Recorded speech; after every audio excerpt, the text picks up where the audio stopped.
Make sure you put your name, date, period in the top right-hand corner of your notes. And the title of this note is Limits.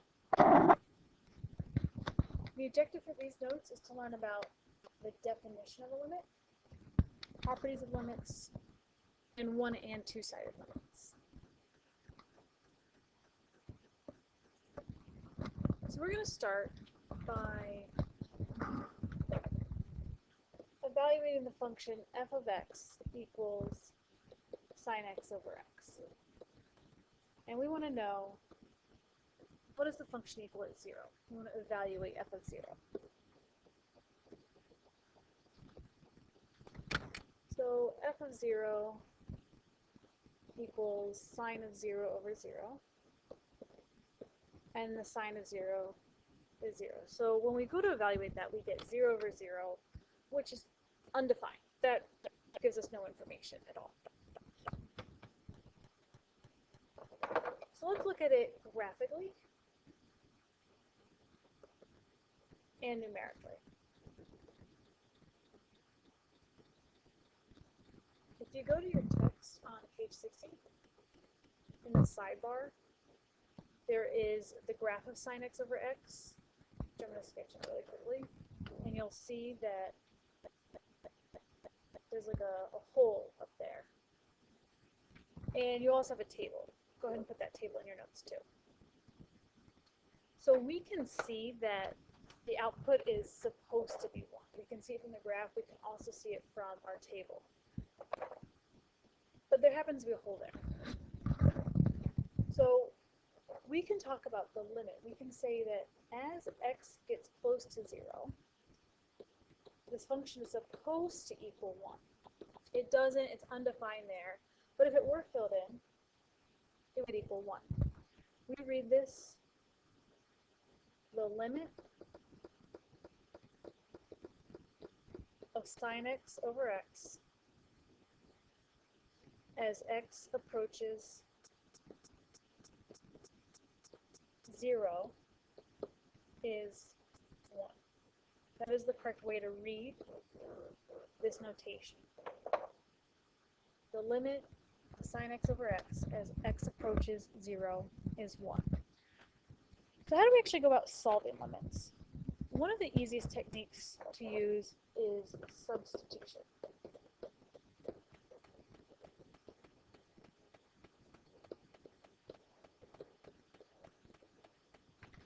So if you want to find the limit as x approaches some value, I'm going to call that value c. The limit as x approaches c for some function f of x. The easiest way is just to find what f of c is. Evaluate.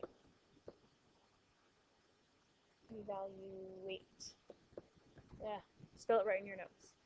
Evaluate f of c. That's going to be the easiest way to go about this. So I want you to go in your textbook to page 63, find example 4b, put that example here in your notes. Also put in example 5 on the same page in your notes.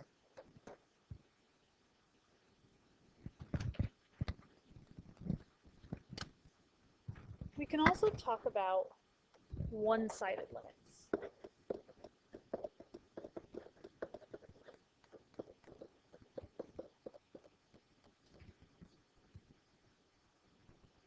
So our notation here is the limit as x approaches c from the right.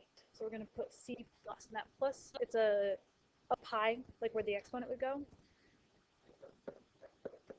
This means the limit of f as x approaches c from the right.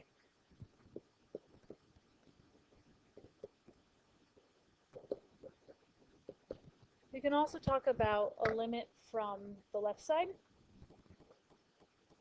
And so the notation for that would be c from the left with the exponent negative thing. That means the limit of f as x approaches see from the left.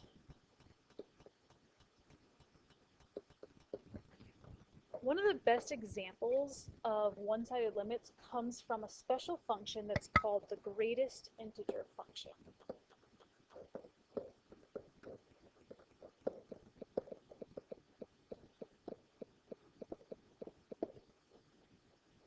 So what the greatest integer function does is it takes every input and it truncates it.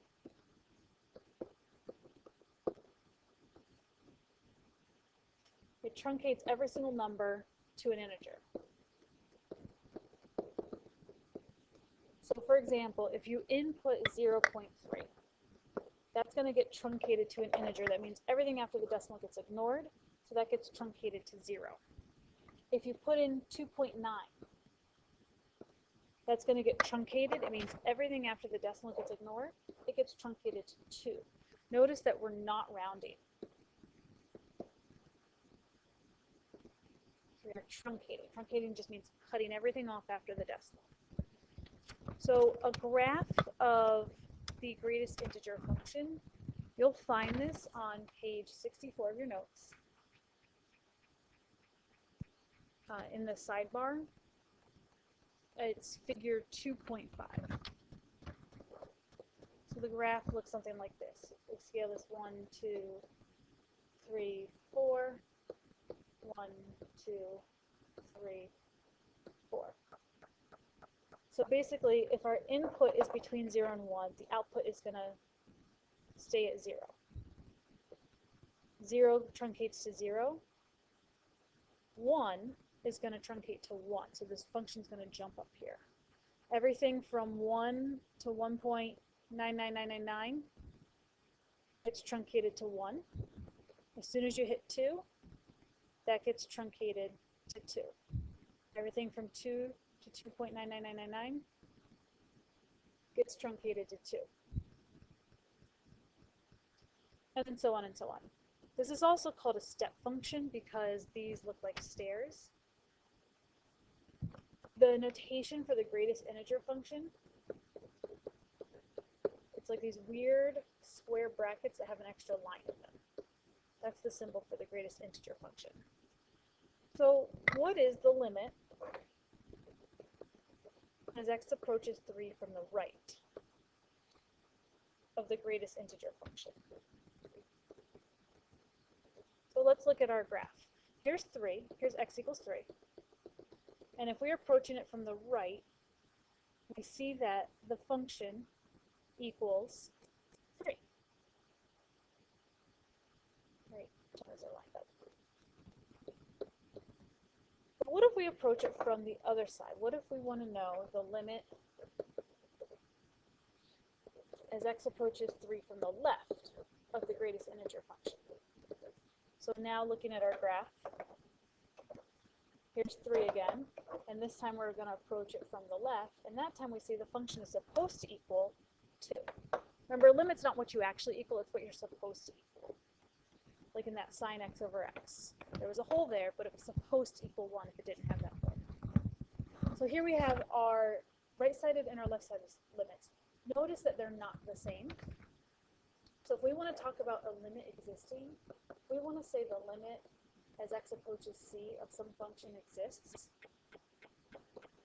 It can only exist if and only if. And by the way, this is a phrase you're going to hear a lot in calculus. We can actually abbreviate that by IFF. It exists if and only if you have a right-handed limit and a left-handed limit that are equal to each other. The right-sided limit and the left-sided limit have to equal each other. So if we go back and look at our greatest integer function when we were at x equals 3, approaching it from the right, the limit was 3, approaching it from the left, the limit is 2. So because the left and the right-sided limits don't exist for the greatest integer function, that's going to tell us that the limit does not exist. limit as x approaches 3 of the greatest integer function does not exist. The left side limit does exist, the right side limit does exist, but because they're not equal to each other, the regular limit does not exist. That is the end of our notes.